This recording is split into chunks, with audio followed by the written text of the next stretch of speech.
Audio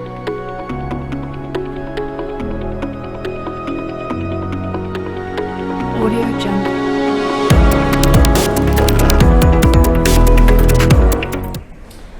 Este día vamos a hablar sobre un tema que se ha convertido casi en el tema principal cuando uno analiza la situación política y económica de Guatemala.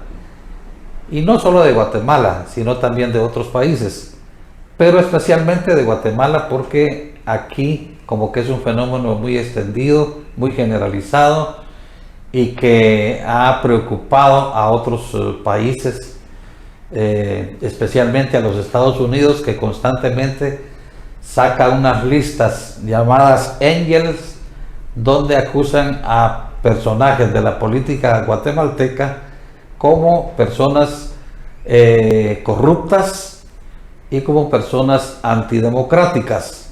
Nos referimos al tema de la corrupción. Guatemala es un país constantemente señalado como un país corrupto. Casi solo calificativos de este tipo ha tenido Guatemala en su historia más reciente. Anteriormente se decía que era paraíso de asesinos. También se decía que era el país perfecto para cometer un crimen. Y últimamente se dice que es el país menos indicado para que nazcan niños.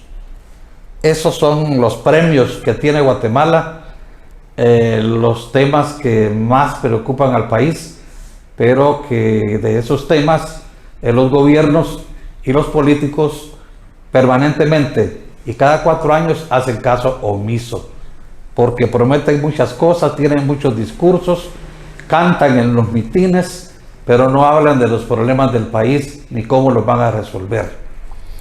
Este día tenemos nosotros como invitado a Marvin Flores. Marvin se ha activado mucho en el tema de corrupción bajo la sombría de Acción Ciudadana. Acción Ciudadana forma parte de una red que a nivel internacional se llama Transparencia Internacional. Y ellos pues analizan, estudian y hacen denuncias sobre el tema de corrupción, de manera que son los más indicados para tratar este tema aquí con ellos. Bienvenido, Marvin, al programa El Búho, que es un programa de entrevistas y de opiniones que se transmite por todas las redes sociales conocidas y por las empresas de cable del interior de la República. Bienvenida también Patricia. Gracias, Jairo. Que ya nos abandonó el programa de la vez pasada, pero ya está aquí presente otra vez. Sí. Así que Marvin, bienvenido. Y queremos empezar preguntándonos en términos globales cómo aparece Guatemala en estos momentos en el tema de corrupción a nivel global, a nivel de países. Muchas gracias primero que nada por la invitación. Pues bueno, Guatemala ha tenido yo diría de los últimos 3 gobiernos. Estamos hablando del gobierno del Partido Patriota, de Jimmy Morales y del actual, por supuesto, donde venimos en picada, ¿no? Tenemos dentro de Transparencia Internacional una herramienta que se llama Índice de Percepción de la Corrupción, que hace una evaluación de la percepción que los ciudadanos tienen sobre sus gobiernos. Es decir, ¿por qué percepción? Porque la corrupción es muy difícil medirla. En el caso de violencia, por ejemplo, si hay un robo, hay un denunciante, si hay un asesinato, hay un denunciante. En el caso de la corrupción no es tan así. Normalmente a veces el corrupto y el corruptor pues están de acuerdo en un soborno, por ejemplo, en una mordida, como popularmente le decimos. Entonces, uno de los indicadores que tenemos son estos índices de percepción de la corrupción que se hacen desde el año 1995. Para el caso de Guatemala se evalúa desde el año 1998 y se evalúa de 0 a 100 puntos. 0 sería pues un país totalmente corrupto y 100 sería un país totalmente transparente, ¿verdad? Que son casos hipotéticos porque nadie tiene 100 ni nadie tiene 0. Pero en el caso de Guatemala no hemos superado los 34 puntos. En ese periodo del 98 al 2021, que es la última medición, no hemos superado los 34 puntos, ha sido la nota más alta que hemos tenido. Y actualmente en este gobierno, la última medición que tenemos, estamos en 25 puntos sobre 100. Es decir, que si hablamos de que esa es si lo comparamos con una calificación de un alumno en una escuela, de un universitario en una universidad, pues obviamente estamos totalmente reprobados en el tema de corrupción. Decimos, somos un país muy poco transparente a nivel general. ¿Con qué país podríamos equipararnos en el tema de corrupción? ¿Habrá otro país donde haya más corrupción que en Guatemala? En el caso de América Latina, para no irnos tan lejos, bueno, podemos compararnos con Irán, porque Irán está en la misma posición que Guatemala, tienen 25 puntos, pero estamos a la par de Honduras, y Nicaragua, para no irnos tan lejos. El Salvador está un poquito mejor, México está un poquito mejor, Costa Rica de la región centroamericana es el que más alto punteo tiene, y a nivel de América Latina el que más punteo tiene es Chile y Uruguay. Históricamente son los países más transparentes, Uruguay y Chile, Costa Rica en la región. ¿Este 25 es el puntaje más bajo que hemos obtenido o ha habido? Es el más bajo, por eso yo decía que vamos en picada, porque digamos desde el gobierno del Partido Patriota hemos venido en picada con la CICIG, y los esfuerzos que hizo la CICIG se trató de subir un poco, digamos, la percepción. Lamentablemente fue un esfuerzo que fue desbaratado por el propio gobierno de Jimmy Morales, y que termina de desbaratarlo el actual gobierno con el descabezamiento de la Fiscalía Especial contra la Impunidad de la FESI, que ahora persigue a los que luchaban contra los corruptos en lugar de perseguir a los corruptos. ¿Podría decir que el gobierno es el sector donde hay más corrupción, o podemos señalar a otros actores que estén coludidos con el gobierno o que independientemente del gobierno también sean corruptos? Sí, no hay corrupto sin corruptor ni corruptor sin corrupto. Obviamente podemos hablar de varios tipos de corrupción. Hay corrupción dentro del propio gobierno, digamos, dentro de las propias esferas del Estado. Por ejemplo, hablamos entre la Contraloría General de Cuentas, que a veces no fiscaliza o se hace de la vista gorda de fiscalizar a una institución pública. Sería corrupción entre entes del Estado, o entre el Tribunal Supremo Electoral, por ejemplo, y los partidos políticos, que tenemos un caso muy reciente de estos días. Pero también tenemos la corrupción que implica también la prestación de servicios del Estado a la población, cuando la población debe pagar algún sobreprecio o un soborno para obtener un servicio, que es la pequeña corrupción o petit corruption, como le llaman. Pero tenemos la gran corrupción, y la gran corrupción normalmente se da en la relación entre el sector privado y el Estado, es decir, entre el que le vende bienes y servicios al Estado, las grandes obras. Hablemos del libramiento de Chimaltenango, para no irnos tan lejos, ¿verdad? Hablemos del caso de la carretera que se iba a construir de Cocales, la ampliación de 4 carriles de Cocales a la frontera con México. El caso Odebrecht. La caso Odebrecht, ¿verdad? Entonces ahí son empresas privadas, nacionales o internacionales, que le venden bienes o servicios al Estado, o obra pública, que es donde mayor corrupción se da, y ahí es donde está la gran corrupción. Entonces ahí es donde precisamente se manifiesta lo que manifestás. Hay sectores coludidos del sector privado, en su mayor medida, con entidades públicas que, más que todo a través de contratos de obra pública, es donde más se da. Dragados, por ejemplo, el dragado de ríos, por ejemplo, que es muy difícil de controlar. Hay, digamos, una variedad de formas de corrupción, que no solamente es malversar o digamos sobrevalorar para que un particular se beneficie de un determinado porcentaje del dinero de una obra o de un servicio, pero hay otras formas de corrupción, como por ejemplo las concesiones. Pongamos por el caso la ruta, el tramo Palín-Escuintla, que fue construido con fondos del Estado, mediante un préstamo con el BCIE. Ese préstamo todavía los guatemaltecos lo seguimos pagando, aun cuando termine el contrato de la concesión, que fue por 25 años, los guatemaltecos seguiremos pagando ese préstamo, pero se concesiona a una empresa privada con porcentajes desconocidos. Se maneja, por ejemplo, que el 15% es de la empresa, de la empresa, y que el 1% es lo que se le da al Estado, pero casi nunca se sabe si hay accionistas guatemaltecos dentro de estas concesiones. Digo, las concesiones también son otra forma de corrupción. Y hay otras formas de corrupción bueno, el tráfico de influencias es otra corrupción, ¿no? Digamos, las podemos señalar así a grandes rasgos, porque son muchas las formas de corrupción. Sí, yo mencionaba ya alguna anteriormente, que es la pequeña corrupción, que es cuando un ciudadano debe pagar, a pesar de que tiene el derecho de obtener un servicio de educación, de salud, por ejemplo, debe pagar un costo o un soborno por acceder a ese servicio, porque no hay suficiente oferta, digamos, en relación a lo que se exige. Esa es como quizá la más pequeña. Tenemos la clásica, ¿verdad? La que se da, por ejemplo, con las autoridades de tránsito, policía, etcétera, que también implica ciudadanos versus autoridad pública. Mencionaba la que se puede dar entre las propias instituciones del Estado, Contraloría, por ejemplo, con el tema de fiscalización, o las ventas que hace a veces la industria militar del Ejército de Guatemala, que es una empresa pues, dentro del Ejército, al propio Estado, por ejemplo, cuando le vende botas a la Policía Nacional Civil o le vende otro tipo de situaciones. Ese es dentro del Estado. También tenemos la corrupción a nivel político, es decir, el financiamiento ilegal de campañas, que eso es, diría yo, y lo decía, no lo digo yo, lo decía la propia CICIG. Hay un estudio específicamente sobre el financiamiento ilegal de la política, que es lo que genera, lo decía el comisionado Velázquez, la madre de las corrupciones. Sin embargo, también tenemos precisamente la que mencionabas, el tráfico de influencias, que se puede dar, por ejemplo, para nombrar a un alto funcionario público. Ahorita tenemos el caso de la Contraloría General de Cuentas, que está detenido el proceso.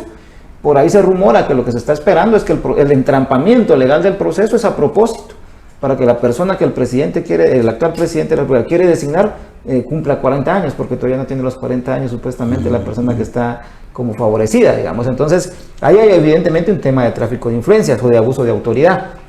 Está también el tema de la contratación de recursos humanos, ¿verdad? Es decir, el famoso cuello que le llamamos en buen chapín, también es un tráfico de influencias.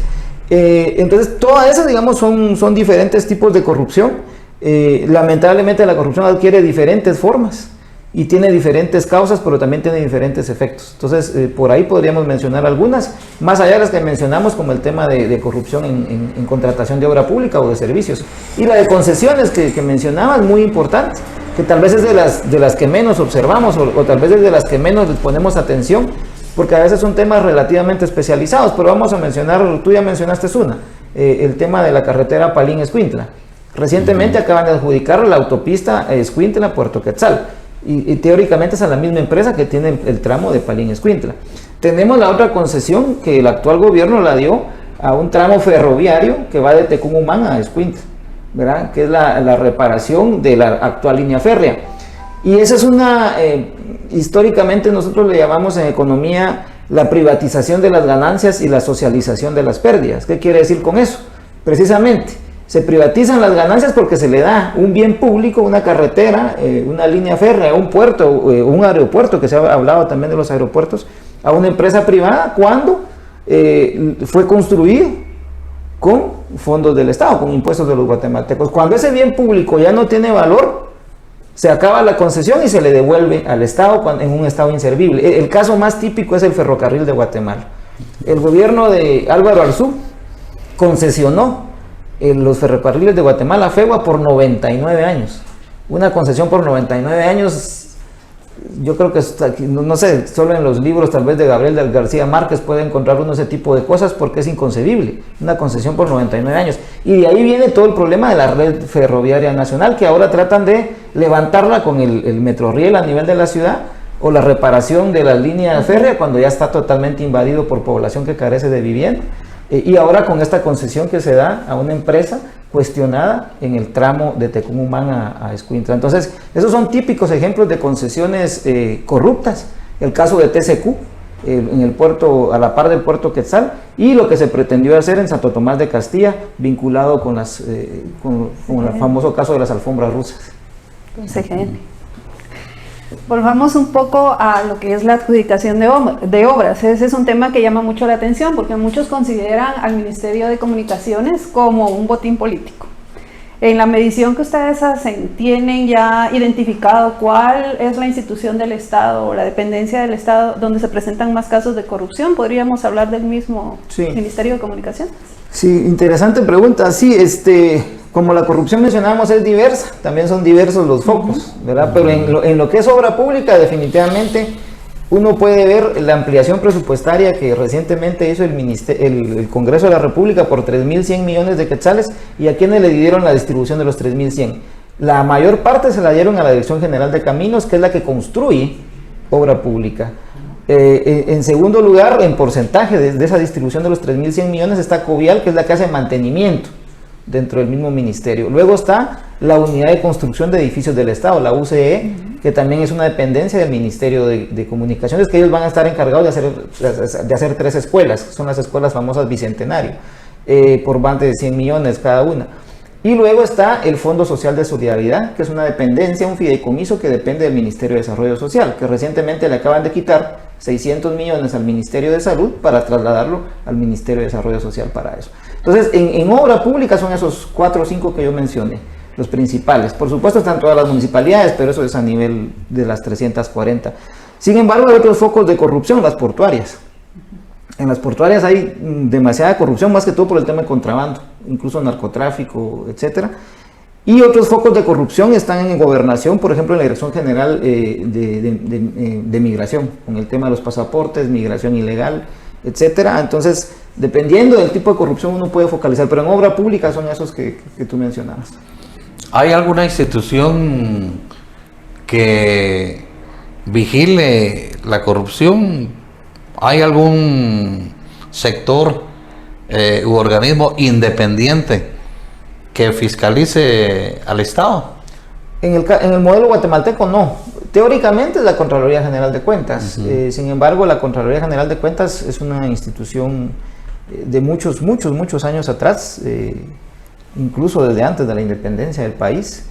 Y no por eso es que sea mala. El problema es que ha sido cooptada también por intereses afines a los partidos o a los grupos de poder de turno.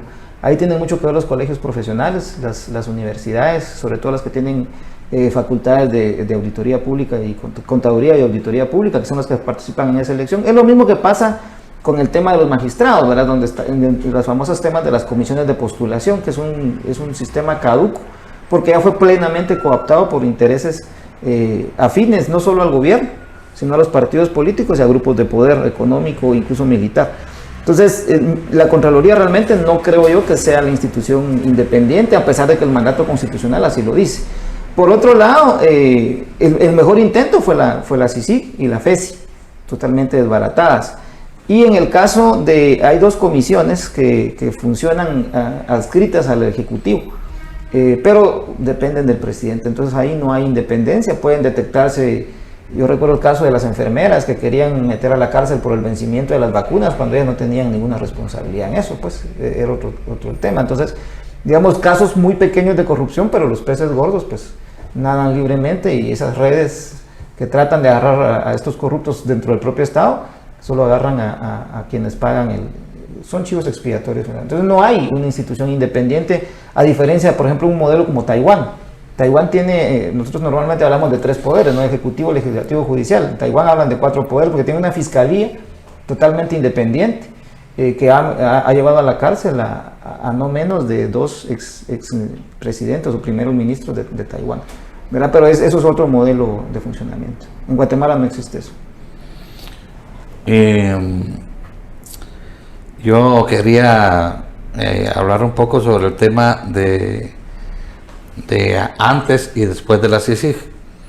¿Qué es lo que ha sucedido? Es decir, ¿cómo ves ese antes y ese después de la CICIG en el tema de la corrupción? ¿En qué sentido? ¿En que sea? En el sentido de que la CICIG tenía un propósito. No sé si el objetivo principal haya sido la corrupción, porque creo que originalmente la CICIG se planteó como, digamos, una lucha para desmantelar estructuras paralelas, grupos paralelos que se le llamaban entonces. Incluso la CICIG tenía un nombre original, CICIAX. Pero la CICIG, ¿qué pasó? Que empezó a combatir la corrupción.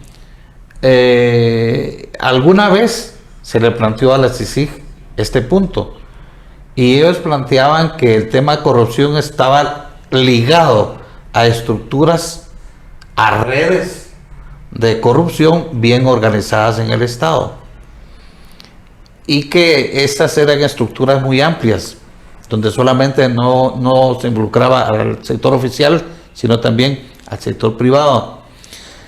Entonces, ese antes, digamos, como que llegó a un punto en que se descubrió, por decirlo de alguna manera, que el tema de la corrupción era el sistema mismo, ¿verdad?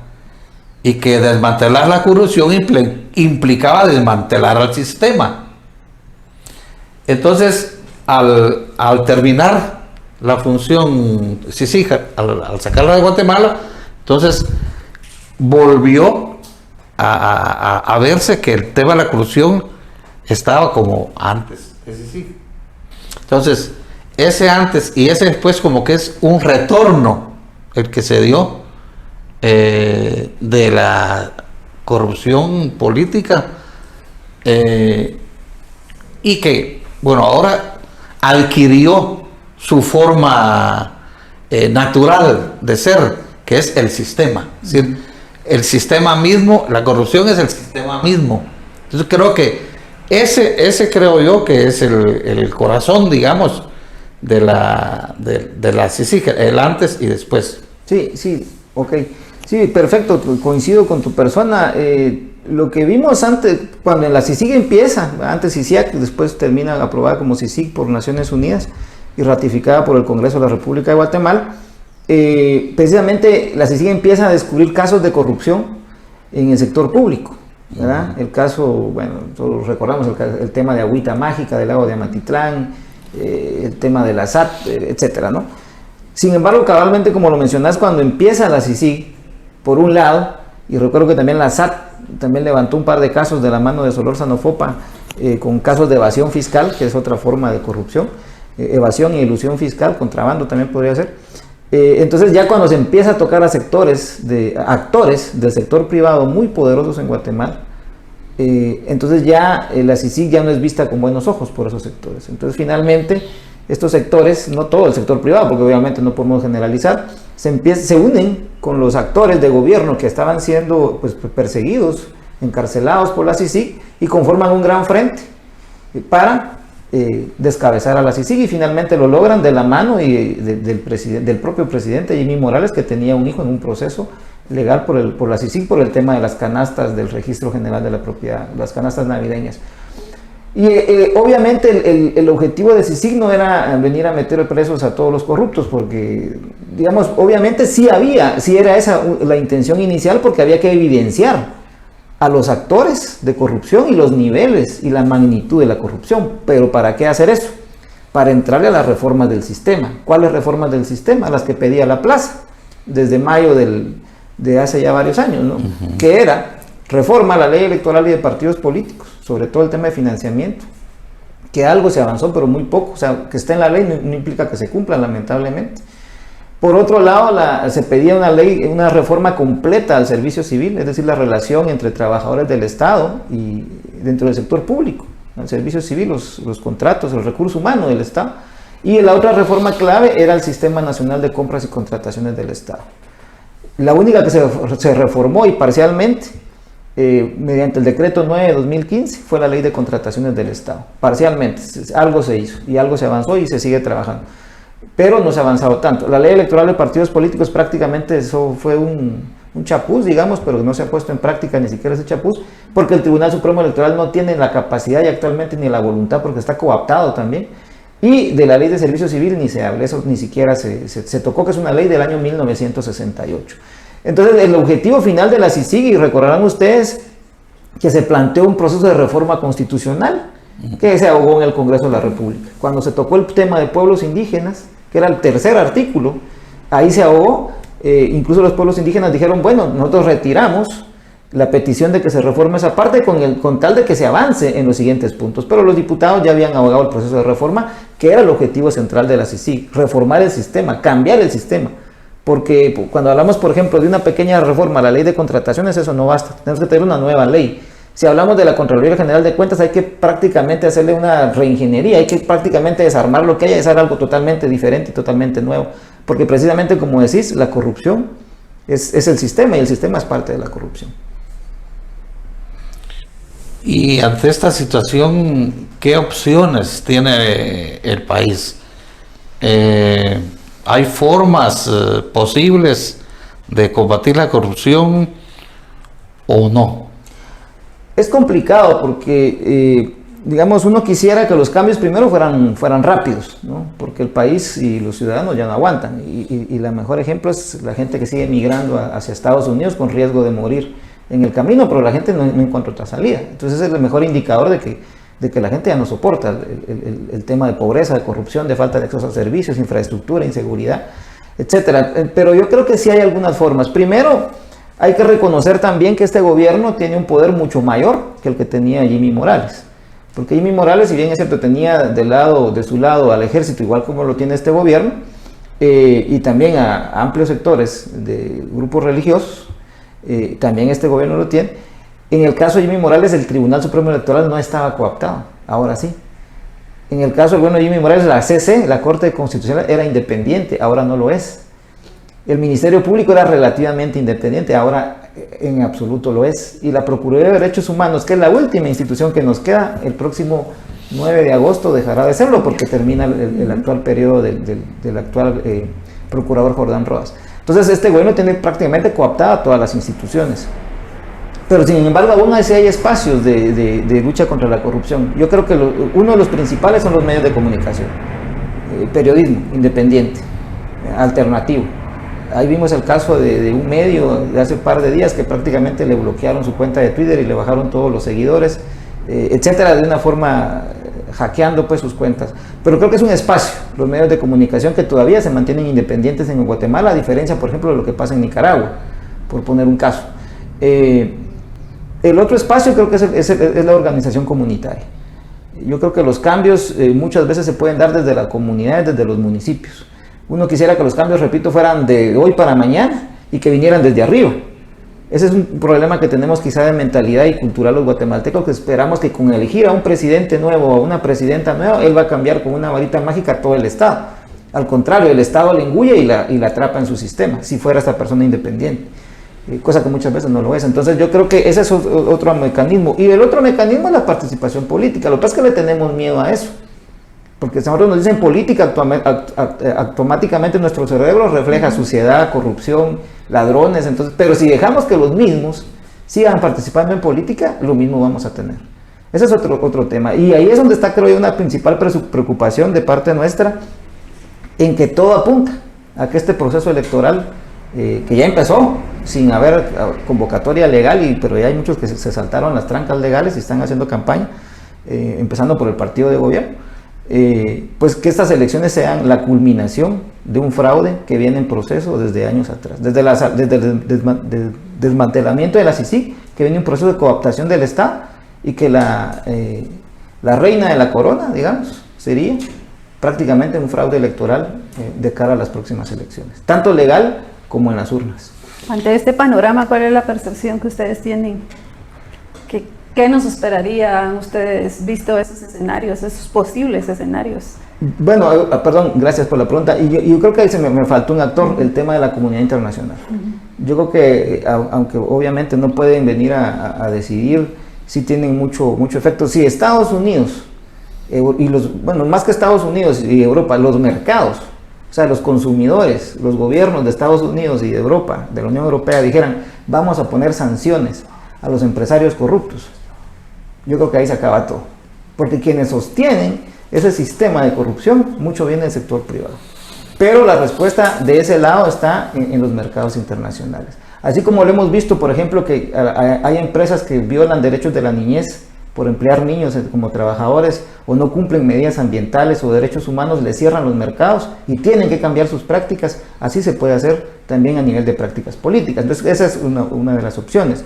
Y la otra, como mencionaba, es organización social. No hay otra forma. O sea, nadie va a venir aquí, no va a venir un Superman ni una Mujer Maravilla a salvarnos. Tenemos que hacerlo nosotros.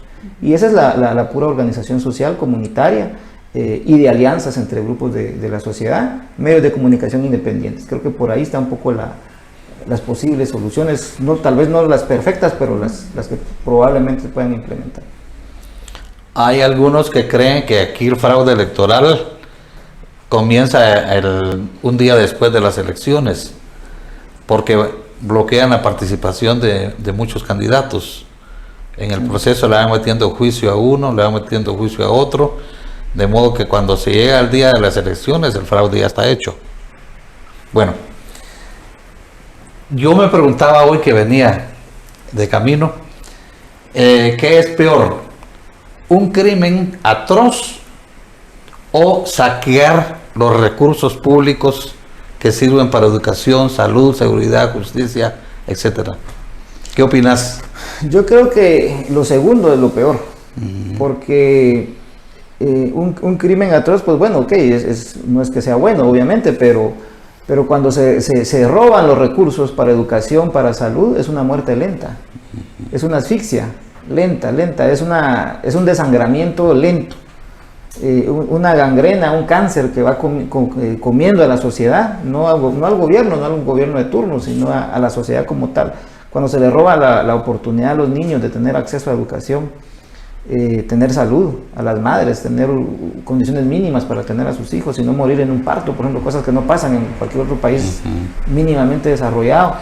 Yo creo que ese es un crimen mucho peor, mucho peor, y algunos países en el mundo ese tipo de crímenes, cuando están plenamente comprobados, lo castigan con pena de muerte, porque es un crimen de lesa humanidad. Y recordemos que el artículo 1 y 2 de la Constitución nos dicen cuál es el objetivo del Estado de Guatemala, y hay uno bien fácil que se organiza para el bien común, y la corrupción lo que hace es destruir el bien común, porque rompe la igualdad entre ciudadanos, ya no somos iguales ante la ley. Entonces rompe esa igualdad, entonces el artículo 1 y 2 de la Constitución se van por el caño, pues del desagüe. Entonces ese es un crimen lento y de los peores que se pueden cometer, porque le roban la oportunidad, la posibilidad a millones de niños que luego se ven obligados a migrar a Estados Unidos, incluso solos, ¿verdad? O incluso se ven condenados a un subdesarrollo mental porque no tuvieron la capacidad, no tuvieron la posibilidad, mejor dicho, de tener la alimentación básica mínima en sus primeros 5 años de vida, y se crece con deficiencias cognitivas y de capacidades. Eso es una condena de por vida. Hay un caso que se divulga mucho en las redes sociales. Yo no sé si sea cierto o no, que es el caso de Singapur, donde según se ha visto en los videos y en las explicaciones que dan de ese país, ahí detuvieron la corrupción fusilando a los corruptos. ¿Es cierta esta experiencia? ¿Cómo lo manejan ustedes?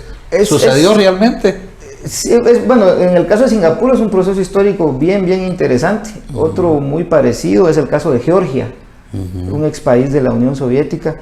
Esos dos casos son casos muy interesantes de estudio a nivel internacional, porque antes de llegar al tema de Singapur me quiero referir brevemente al caso de Georgia. Muchos países de Occidente estaban interesados en que esos países que venían saliendo del bloque comunista tuvieran un desarrollo capitalista para no volver posiblemente al tema comunismo, ¿no? Entonces apoyaron mucho una serie de reformas, y algunos países lo implementaron, otros no. Y por ejemplo el caso de Ucrania no lo implementó, el caso de Polonia relativamente, pero bueno, Yugoslavia es otra historia, Checoslovaquia, bueno, que se dividieron.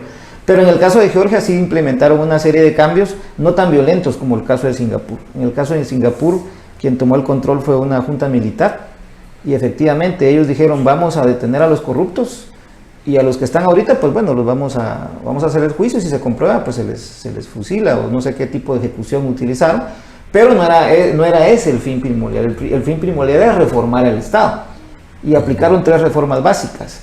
El tema del sistema político, todo el sistema de policía, la policía que existía la disolvieron totalmente, así como sucedió con los temas de los acuerdos de paz en Guatemala y un poco en El Salvador, y crearon una nueva institución, y también el tema de servicio civil.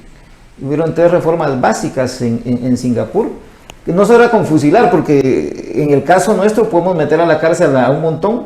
Es como pretender meter a la cárcel a todos los pandilleros, pero si atrás meto a la cárcel 50,000, pero atrás vienen 100,000, nunca voy a terminar. En el caso de los corruptos pasa lo mismo. Tengo que hacer reformas claves, y no me basta con encarcelar o fusilar personas, si no hay reforma real del Estado. Bueno, vamos a continuar en un momento, vamos a tener un receso.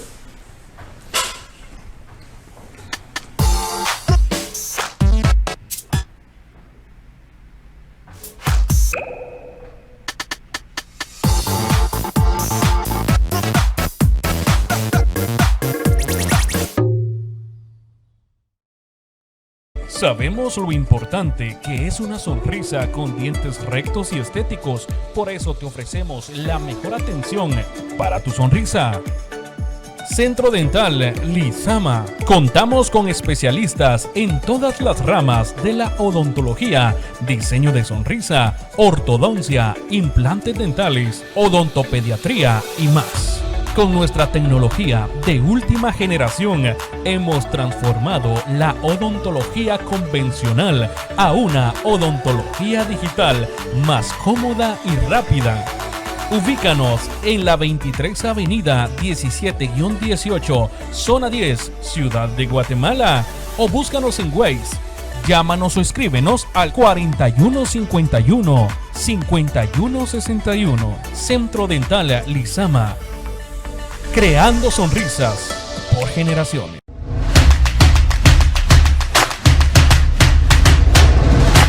Las Pozas es un atractivo turístico con piscinas naturales al aire libre en el bello departamento de Petén. Muchos turistas quedan sorprendidos por su impresionante parecido con el destino turístico de Semuc Champey.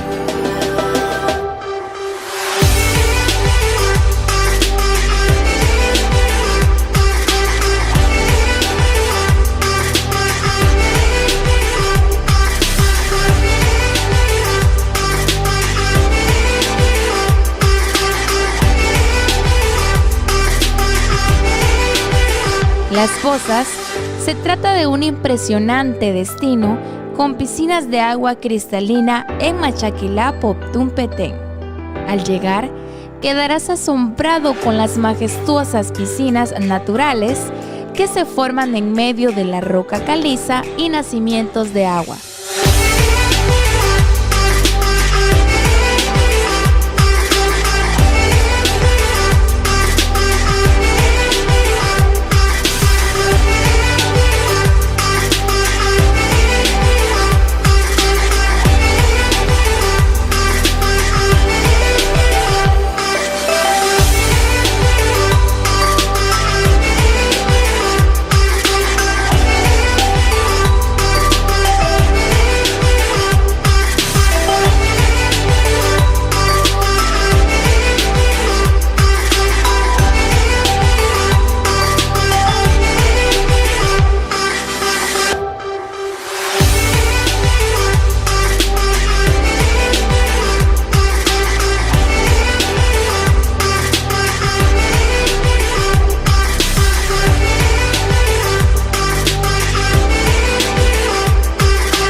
Viajar es vivir, visita Petén.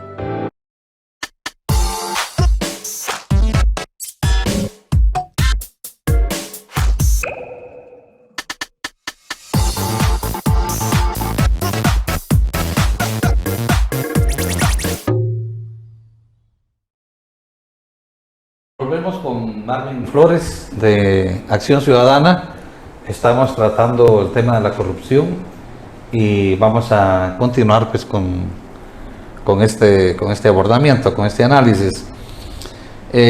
¿Cómo ves el tema de la corrupción en el sentido de que el Congreso de la República, digamos, designa? Por supuesto que hay un proceso previo, pero en la mayoría de los órganos de control del Estado es el Congreso de la República el que designa a los representantes de estos poderes. Estamos hablando de la Corte de Constitucionalidad, la Corte Suprema de Justicia, incluso el Contralor.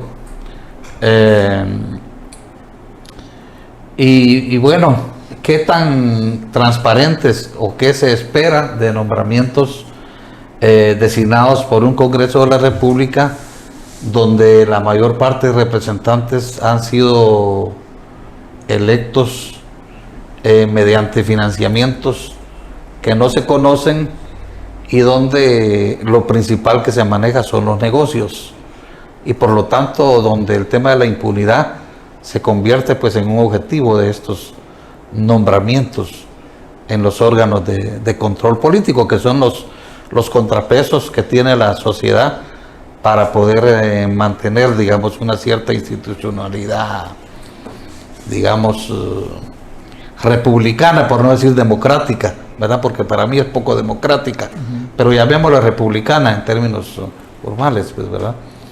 ¿Cómo ves eso? Sí, yo creo que hay un tema ahí bien importante porque yo creo que muchos de los ciudadanos no le damos la importancia que tiene el Congreso de la República. Tenemos quizá una mentalidad más presidencial, ¿verdad? Así como en los pueblos, en los municipios se dice es el alcalde, ¿verdad? La máxima autoridad no es el alcalde, es el Consejo Municipal. Que el Consejo Municipal no asuma su función es otra cosa, pero la máxima autoridad en un municipio es el Consejo Municipal. No es el alcalde. Tenemos esa mentalidad un poquito, a veces no todos, pues, pero yo creo que en alguna medida sí, subconscientemente tenemos esa mentalidad de que es el presidente, y ni siquiera el vicepresidente, ¿verdad? Sino que es el presidente el que hace y deshace en el país. Pero realmente es el Congreso quien tiene mucho peso en la aprobación de presupuestos, en la fiscalización de los ministros, en la designación que mencionaba de Corte de Constitucionalidad, Procurador de los Derechos Humanos, Contralor General de Cuentas, un magistrado del Tribunal Supremo Electoral, un representante en la Junta Monetaria del Banco de Guatemala, un representante en el... Es decir, tienen por todos lados, ¿no? Y otro sector que tiene representantes casi en... Hay un librito, un estudio por ahí de cuántas representaciones tiene el sector privado organizado en el Estado. Porque tiene representación en el Banco de Guatemala, tiene representación en los consejos de desarrollo, tiene representación, estoy hablando desde el CACIF, que también tiene un poder bastante fuerte dentro del Estado, no digamos como sector económico. Pero volviendo al Congreso, efectivamente yo creo que tenemos que tener ese cuidado, los guatemaltecos y las guatemaltecas, de ponerle más ojo al Congreso y al momento de elegir y de votar. Porque para otro tema es que la elección para el Congreso se hace por planilla. Entonces yo voto por la primera casilla, que es el visible, pero atrás no sé quién va. Pero prácticamente a veces el primero, si es una buena figura, jala a los que vienen atrás, ¿no? Pero no sabemos quiénes vienen atrás. Entonces, o incluso quién es el que va encabezando el listado. O sea, no votamos por persona, votamos por listado. Pero bueno, ese es otro tema de diseño del sistema. Entonces, volviendo al tema de designaciones del Congreso, yo creo que eso hay que cambiarlo totalmente. Es decir, no es tan fácil porque, por ejemplo, ahorita para Contralor General de Cuentas, que está el proceso en ciernes, intervienen varias universidades a través de su Facultad de Ciencias Económicas si tienen la carrera de Contaduría Pública y Auditoría. Hay más de una universidad en el país que creó esa carrera solo para tener la posibilidad, o sea, la crearon para tener el derecho de entrar a formar parte de esa comisión que elige a seis posibles candidatos de todos los expedientes que reciben, y esos 6 los mandan al Congreso, y el Congreso elige cuál de los 6 va a nombrar. Pero yo recuerdo una oportunidad cuando eligieron al excontralor Dubón Palma, que recordarán ustedes que terminó vinculado a un financiamiento ilícito al Partido Patriota a través de una ONG, y terminó huyendo y fue capturado en Nicaragua y lo regresaron a Guatemala. Acaba de morir, por cierto. Oh, qué lástima, yo no lo sabía, pero eso, en cualquier muerte es lamentable. Pero sí, bueno, más allá de eso, cuando lo eligieron a él, de los 6 que iban, los 5 que iban atrás, él los nombró. A uno lo nombró director de probidad, a otro... Entonces, digamos, los 6 era el mismo grupo, pues. O sea, proceso viciado. Era un proceso viciado, había una colusión, era un proceso coludido, ¿verdad? O sea, nos pusimos de acuerdo, como que otros 3, digamos, bueno, van a elegir a uno de los 3 para un puesto importante, entonces que elijan aquí a la estimada y después ella nos nombra a nosotros en puestos clave. Entonces, digamos, ese fue el mejor caso y el mejor ejemplo de que el sistema, al menos en ese caso, no funciona. Entonces yo creo que ese sistema de designación, primero de selección, pero el proceso de selección, de recibir currículums, lo vimos con la fiscal general, la actual fiscal general reelecta. Cuando vimos que en la comisión de postulación primero hubieron algunos personajes que interpusieron amparos incluso contra un decano de una facultad, recién nombrado decano de esa facultad, persona que yo conozco, muy honorable, pero por ese amparo lo sacaron de la comisión de postulación. Entonces, primero minaron la comisión de postulación. Aún así, la comisión de postulación dijo, bueno, la señora Consuelo Porras no llena los requisitos del caso y le dieron un punteo inferior, bueno, un punteo real, pues habían evidencias reales que plagió su tesis, no cumplía con otros requisitos.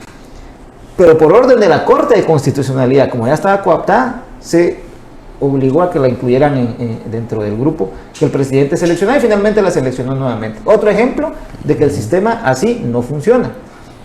Tenemos que ver ejemplos de otros países. Yo no soy experto en diseño del Estado, ni tengo esa experiencia, pero creo que esas formas de designación no funcionan. Y las que aún permanezcan en el poder del Congreso, hay que cambiar la calidad de diputados que lleguen, que eso es otro proceso, porque eso obviamente ya implica un tema de ley electoral y de partidos políticos, pero más que eso, de conciencia e información ciudadana, que eso es un proceso que no es fácil, con los niveles de acceso a educación que tenemos formal y no formal en el país.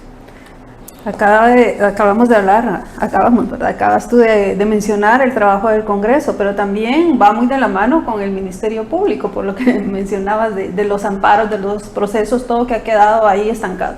¿Cuál es la percepción que tienen ustedes acerca del trabajo del Ministerio Público? Bueno, el Ministerio Público, al menos en el tema de lucha contra la corrupción, obviamente yo creo que hay 3 áreas del Ministerio Público que han sido prácticamente destruidas por la actual administración. Primero, y encabezando obviamente la Fiscalía Especial contra la Impunidad, la FESI, ¿verdad? Empezando por la destitución arbitraria de su fiscal, que ahora está en el exilio. Tenemos casi 27 operadores de justicia en el exilio. Creo que ni Nicaragua tiene esa cantidad de personas exiliadas. A pesar de ser un régimen dictatorial, pues. Entonces, obviamente la FESI fue descabezada, no solo la central, sino también la Fiscalía de Quetzaltenango, y tenemos todavía la fiscal ahí prácticamente enfrentando un proceso, muchas veces espurio, inventado, con pruebas de todo tipo. En primera instancia. En segunda instancia, a la Fiscalía de Delitos Administrativos, que va como, digamos, paralela a la Fiscalía contra la Impunidad.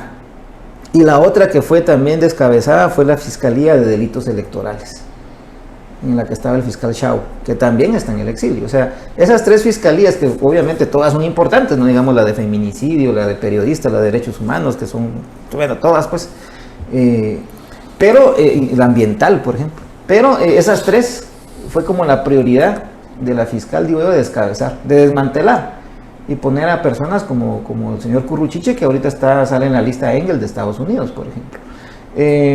Esas creo que son las áreas más afectadas, es decir, las que ven temas de corrupción, impunidad y temas electorales, esas 3. Yo esperaría, no soy experto tampoco en temas de violencia ni de delincuencia, pero esperaría que al menos esas no estén funcionando no hayan sido descabezadas. Pero obviamente, si se hiciera un examen del Ministerio Público, esas 3 áreas las tiene perdidas. Creo que esa ha sido la peor que ha hecho la señora fiscal, a pesar de que ella presume que tiene una cobertura a nivel nacional de fiscalías. Yo puedo tener una fiscalía en Ichihuán, pero si me sacan a balazos al fiscal a cada rato por los conflictos con Tajumulco, ¿de qué me sirve? O en Nahualá, si no tienen la capacidad de actuar, ¿verdad? Entonces, o si tengo una en Barías, Huehuetenango, y no tengo personal, no tiene vehículos, no tiene internet, no tiene cómputo, no tiene... Entonces, digamos, no es que yo tenga la cobertura sin la capacidad. Entonces, porque los niveles de impunidad, eso es un buen elemento para medir cuántos casos llegan a juicio, cuántos casos se presentan, cuántos en el proceso son desestimados por falta de pruebas, corresponden a otro tema. Ok, nos queda entonces ya el grueso de los casos reales, pero cuántos de esos llegan a juicio y cuántos emite sentencia, ya sea de mutuo acuerdo o condenatorio. Entonces, y esos índices no se han superado. Entonces, el trabajo de la Fiscalía sigue siendo deficiente. Hay un turista suizo que se quedó viviendo en Guatemala y a una pregunta que le hicieron sobre el tema de corrupción dijo: descubrir la corrupción es muy sencillo, solo hay que ver qué tiene una persona y ver con qué fondos lo consiguió, y si no corresponde el valor de lo que tiene a lo que ha tenido de ingresos, entonces si no puede explicar el origen de la riqueza que tiene, entonces eso es corrupción y por lo tanto debería de expropiársele o sancionarlo de alguna manera. Es decir, investigando el enriquecimiento ilícito sería la manera, digamos, de descubrir que alguien ha robado o no ha robado. ¿Existe en Guatemala el delito del enriquecimiento ilícito o no? Sí existe. Sí existe, digamos, hubo una ley que se llamaba Ley contra la Delincuencia Organizada y, bueno, una serie de reformas que se hicieron al Código Penal y al Procesal Penal, porque no teníamos ese delito hasta hace algunos años atrás, no más de 10 años, no menos de 10 años, perdón. Entonces no existía, entonces yo podía juzgar a alguien precisamente porque no correspondían sus ingresos contra su trabajo, digamos, o si había recibido una herencia, que podía ser otra forma, contra lo que tenía. Entonces no se podía juzgar a alguien por eso, porque no existía el delito, así de sencillo. Tampoco existía el delito de uso de información privilegiada, que yo lo puedo utilizar en un proceso de compras y contrataciones del Estado si tengo antes los planos, ¿verdad?, las bases. O el de tráfico de influencias, que fue el primer condenado por eso fue Woody Rivera, ¿verdad?, el expresidente del Congreso, por tráfico de influencias. Entonces esos delitos fueron creados y están dentro de la normativa penal guatemalteca.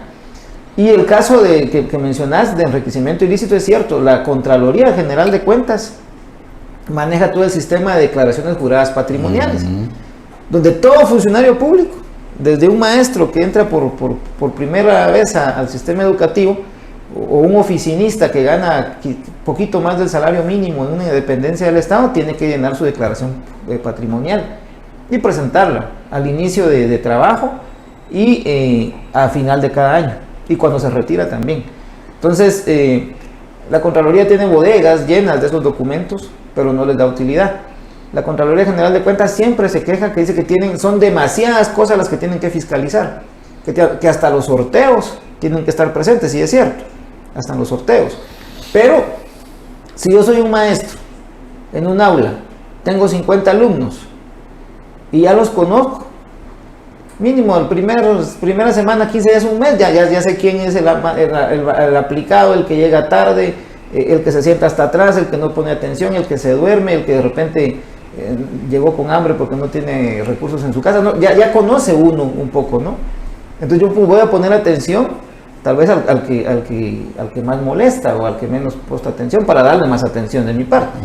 Entonces la Contraloría tiene mecanismos. El sistema Guatecompras, por ejemplo, tiene una serie de mecanismos de alerta temprana, que son las inconformidades donde los proveedores del Estado se pueden quejar y pueden detectar ellos procesos anómalos. En el caso de las declaraciones juradas patrimoniales, no las debiera llenar los no sé cuántos miles de empleados tenemos en el sistema guatemalteco, porque ni el Estado sabe, porque los censos han fracasado, los han saboteado a propósito para el tema de plazas fantasmas.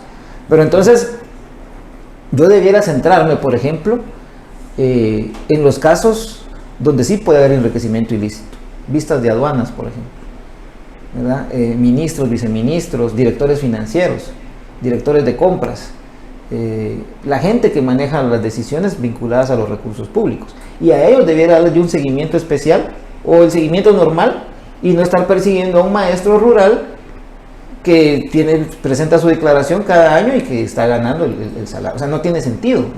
¿De qué se va a enriquecer ilícitamente ese maestro? Sí, es que es muy sencillo. Digamos, un diputado va a ganar en 4 años aproximadamente 1,5 millones de quetzales, con su sueldo de 30,000 quetzales.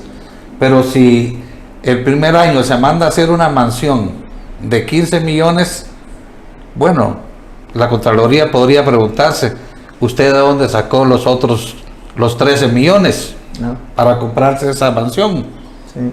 Es decir, a una persona que tiene un automóvil, un Lamborghini, que vale $100,000, bueno, investigar cómo hizo para comprarlo. Y así por el estilo podría uno preguntarse de presidentes o expresidentes que en un año hacen una mansión equivalente, qué sé yo, a 10, 20 millones. Entonces investigar si con los recursos propios, con los recursos que ha recibido, mandó a hacer esa mansión, o cómo lo hizo, Sí. ¿verdad?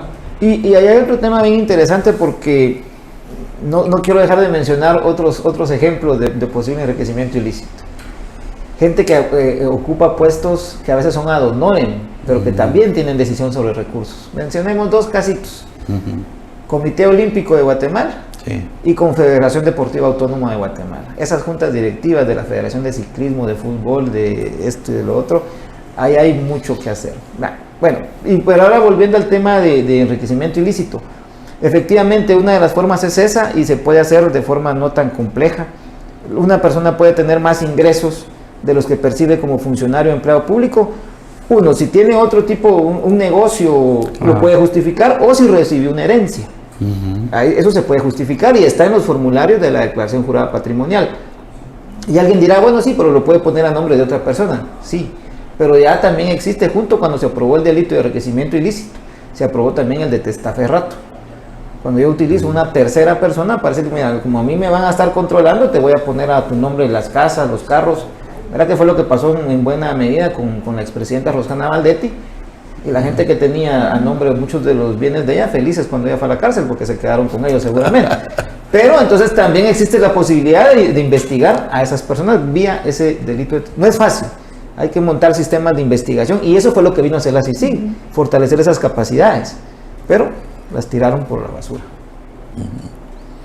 Y algo que me surge la duda, fue de lo primerito que tú nos comentaste, que el índice de corrupción en Guatemala se ha situado entre el 25 y el 34. ¿Qué administración tuvo el punteo más alto? Bueno, primero un tema ahí metodológico. Mucha competencia ese, Marvin. Sí, hay un dato histórico. Nosotros hicimos una gráfica ahí de tendencia. Lo que pasa es que antes el índice se medía de 0 a 10. Después se cambió por temas de comprensión, ¿verdad? Que todo el mundo tenemos más asociado de 0 a 100, ¿verdad? Sacaste 100, medalla, non plus ultra.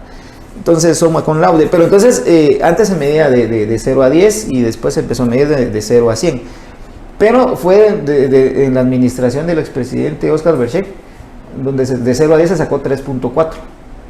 Que si lo hacemos una especie de transformación sería 34. Pero digamos, no hemos pasado ni siquiera nunca de 40 puntos, pues, o sea, ni siquiera de 40, o sea, todavía decir 51, como a veces se ganaba en la San Carlos, ¿verdad? 51 puntos, no, o sea, ni eso, no hemos llegado ni hemos pasado de 40, o sea, siempre nos hemos ubicado, el índice divide en tres partes, los que están, digamos, en el tercer, digamos, grupo, ¿verdad? Que sería aproximadamente entre 66, 67 y 100, y los que están de 33 para abajo y los que están de 33 a 66. Nosotros nunca hemos pasado de ese primer grupo, o sea, los que están más abajo, nunca, ¿verdad?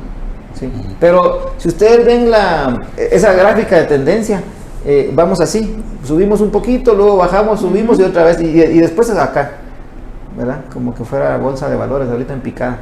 Entonces no hemos superado.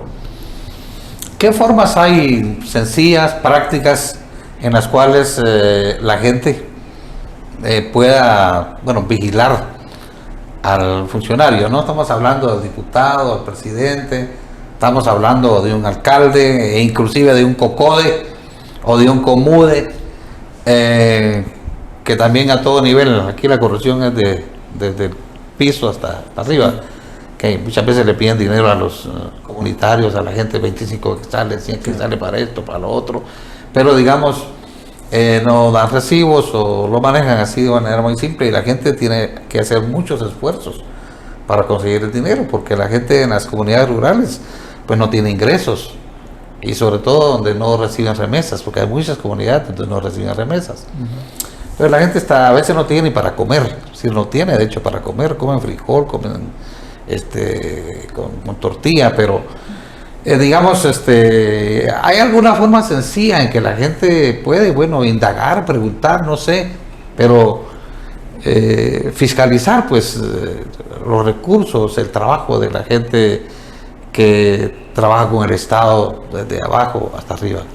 Sí, hay varias formas. Yo por eso hace algún rato mencionaba el tema de la importancia de la organización comunitaria, y efectivamente, yo en alguna oportunidad estuve en una aldea que se llama El Rosario, allá en Champerico, Retauleu, hablando de sistemas de capacitación y todo, y cabalmente la gente no tiene para comer. Pero entonces existe la posibilidad de asociarse con estudiantes universitarios que sí tienen la capacidad de acceso a internet, de conocer algún par de leyes, de algún tema de incidencia. Entonces nosotros nos hemos dedicado a eso desde hace muchos años, en capacitar personas a nivel de grupos. ¿verdad? A nivel de forma cohesionada, porque solo así se puede hacer algo, porque alguien en lo individual no lo va a hacer. En esta aldea me decían, nosotros no fiscalizamos al alcalde porque si como COCODE lo hacemos, ya no nos va a dar proyectos, ya no nos va a dar obras. Entonces ahí es el trabajo en redes. Nosotros tuvimos una experiencia muy bonita para el tema de la tormenta tropical Stan, ya creo que no nos da tiempo de comentarla, pero fue un trabajo en redes desde las aldeas a los caseríos, municipios, departamentos y a nivel nacional.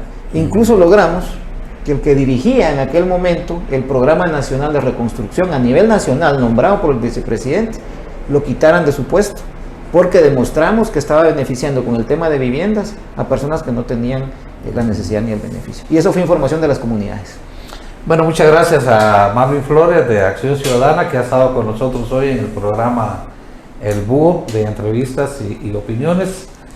Y le agradecemos mucho su presencia. Muchas gracias, Patricia, y nos vemos hasta la próxima.